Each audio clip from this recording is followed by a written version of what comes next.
Hi guys, welcome back to my channel. कल हमने क्या पढ़ा था कि फॉर ईच लूप क्या होता है, और इसके साथ हमने लूप्स का सारा कुछ हमने कवर कर लिया था। करेक्ट। डू वाइल लूप क्या होता है, वाइल लूप क्या होता है, फॉर लूप क्या होता है एंड फॉर ईच लूप क्या होता है। आज हम क्या पढ़ेंगे, what is conditions in C sharp. तो कंडीशन क्या क्या होते हैं, थ्री मतलब कंडीशंस आप if, else if and else के साथ कंडीशंस लिखते हो। ठीक है, तो डायरेक्ट एग्जाम्पल की तरफ चलते हैं, एक क्लास बना लेते हैं। ये बहुत सिंपल कॉन्सेप्ट है, तो इसका इतना बहुत इजीली आप समझ जाओगे, डायरेक्ट एग्जांपल से समझ जाओगे।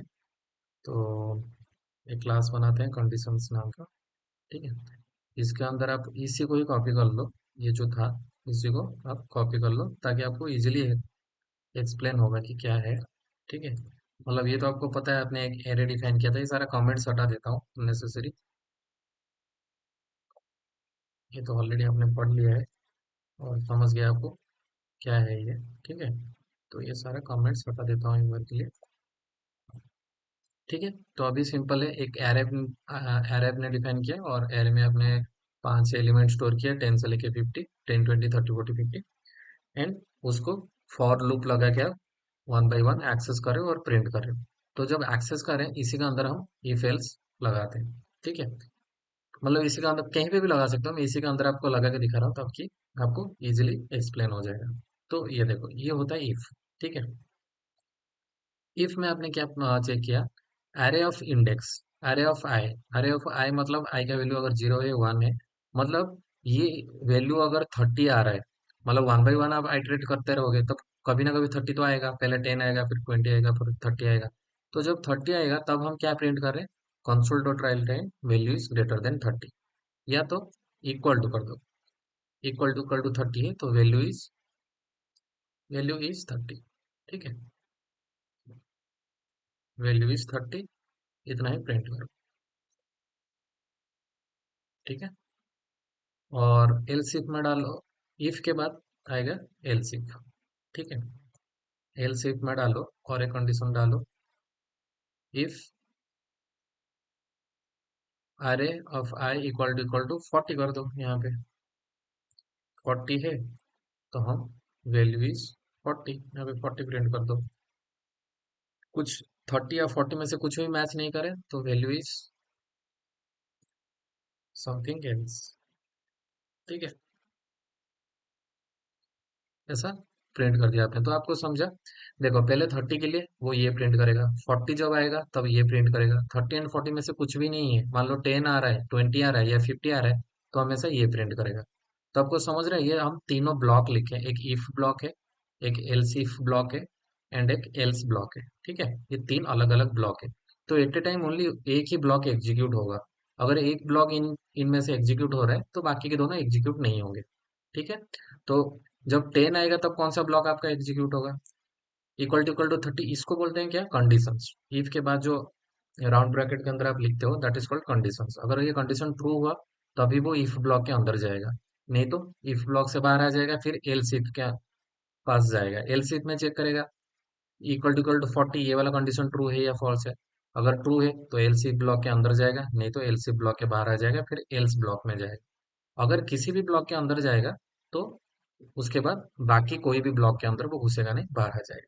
ठीक है, तो पहले 10 जब आएगा इक्वल टू 30, ये वाला कंडीशन फॉल्स हो गया तो इफ ब्लॉक के में नहीं जाएगा, फिर एलसी पे आके चेक करेगा इक्वल टू 40 है क्या, नहीं है, फॉल्स है, तो ये कंडीशन फॉल्स हो गया तो एल्स में आएगा, value is something else print करेगा। 20 के लिए भी वही होगा, बट जब 30 आएगा तब ये वाला कंडीशन आपका ट्रू हो जाएगा। करेक्ट, ट्रू हो गया मतलब ये वाला ब्लॉक एग्जीक्यूट होगा और प्रिंट कर देगा वैल्यू इज 30। उसके बाद ये दोनों ब्लॉक एग्जीक्यूट नहीं होगा। फिर नेक्स्ट आइटम के लिए आएगा, कौन सा, 40 के लिए आएगा। 40 के लिए क्या आएगा, पहले आएगा ये वाला आपका इक्वल टू 30, ये फॉल्स हो गया तो ये चेक नहीं करेगा। यहाँ पे आएगा, यहाँ चेक करेगा इक्वल टू 40, ये ट्रू हो गया तो ये प्रिंट कर देगा वैल्यू इज 40। उसके बाद बाहर आ जाएगा, ये एल्स ब्लॉक में जाएगा नहीं। तो सिंपल फंडा ये है, if else if and else में क्या होता है, कोई भी अगर कंडीशन ट्रू होता है तो वो वाले ब्लॉक के अंदर आपने जो भी कोड लिखा है वो एग्जीक्यूट होगा, एंड उसके बाद वो इफ ब्लॉक मतलब वो वाले ब्लॉक से, एंटायर ब्लॉक से बाहर आ जाएगा, if else if and else block से बाहर आ जाएगा। ठीक है, एट अ टाइम ओनली एक ही ब्लॉक एग्जीक्यूट होगा। आप ऐसा भी लिख सकते हो, आप आपको अगर मान लो कि सिर्फ दो ही वैल्यू है, ट्रू या फॉल्स, पहले ये देख लेते हैं फिर मैं इसके नेक्स्ट पे जाते हैं। तो हमारा क्या प्रिंट होना चाहिए? 10, 20 एंड 50 के लिए value is something else print होना चाहिए। 30 एंड 40 के लिए प्रिंट होना चाहिए वैल्यू इज 30, वैल्यू इज 50, 40। ठीक है, एक बार देख लेते हैं। ओके, हमें एक ऑब्जेक्ट बनाना पड़ेगा, हमने कुछ ऑब्जेक्ट बनाया नहीं, इसलिए यहाँ पे एरर आ रहा है। यहाँ पे कंडीशन से हमारा क्लास का नाम, तो उसका नाम का ऑब्जेक्ट बनाओ एंड स्टोर डेटा को कॉल कर दो। ठीक है, अभी रन करो, ये एरर चला जाना चाहिए। तो आगे सबसे पहले वैल्यू इज समथिंग एल्स, क्यों? क्योंकि हमारा वैल्यू क्या है? 10। वैल्यू इज समथिंग एल्स, क्यों? हमारा वैल्यू है 20। वैल्यू इज 30, तो हमारा 30 के केस में वैल्यू इज 30 आया, 40 के केस में वैल्यू इज 40 आया, अगेन 50 के केस में वैल्यू इज समथिंग एल्स। तो कौन से टाइम कौन सा ब्लॉक एग्जीक्यूट हुआ, आपको ये आउटपुट से इजीली समझ में आ रहा होगा। ठीक है, अभी हम और एक चीज में क्या बोल रहा था आपको, ऐसा जरूरी नहीं है कि आप हमेशा इफ के साथ एल्स इफ लगाओ एंड एल्स लगाओ, ओनली इफ भी लगा के छोड़ सकते हो।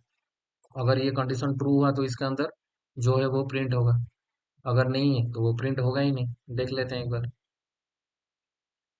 मतलब ओनली 30 के लिए ये प्रिंट होगा। ठीक है, और बाकी के दोनों के केस में वो क्या प्रिंट करेगा? खाली 10, 20, 30 जो भी है वो प्रिंट करता जाएगा। देख लेते हैं एक बार। ऐसे मैंडेटरी नहीं है, इफ के साथ आप एल्स भी यूज कर सकते हो, डायरेक्ट इफ के साथ एल्स। मान लो कि आपका सिर्फ दो ही वैल्यू है, इफ मतलब आप 30 के केस में ये प्रिंट कराना चाहते हो, बाकी जो भी आया सबके केस में आप कुछ और प्रिंट करना चाहते हो, ऐसा कुछ प्रिंट करना चाहते हो। ठीक है, तो ये भी पॉसिबल है, मतलब कैसे भी यूज कर सकते हो, इफ भी यूज कर सकते हो, बट इफ यूज करना मैंडेटरी है। आप खाली else and else if use नहीं कर सकते। इफ के साथ आप एल्स को यूज कर सकते हो, इफ के साथ आप एल्स इफ को यूज कर सकते हो, या ओनली इफ को यूज कर सकते हो। ठीक है, तो एक बार देखते हैं, इसको प्रिंट करते हैं। ये हटा देता हूँ मैं एक बार, ये एक एक्स्ट्रा ब्रैकेट आ गया, इसको हटा देते हैं और एक बार प्रिंट करते हैं। तो अभी हमारा क्या होना चाहिए? ओनली 30 के केस में वैल्यू इज 30, बाकी सबके केस में वैल्यू इज नॉट 30। ठीक है, तो 4 बार हमारा आना चाहिए वैल्यू इज नॉट 30, सिर्फ एक बार आना चाहिए वैल्यू इज 30। ठीक है, समझ गया आप? तो इसके नेक्स्ट क्लास में इसके नेक्स्ट वाले क्लास में हम क्या पढ़ेंगे, इसका ही एक सिंपल और अल्टरनेट वर्जन पढ़ेंगे, that is called switch case. ठीक है, स्विच केस स्टेटमेंट, ये था आपका इफ एल्स स्टेटमेंट या if else if else statement. इसके बाद वाले क्लास में हम पढ़ेंगे स्विच केस स्टेटमेंट। ठीक है, तो आज के लिए इतना ही, थैंक यू।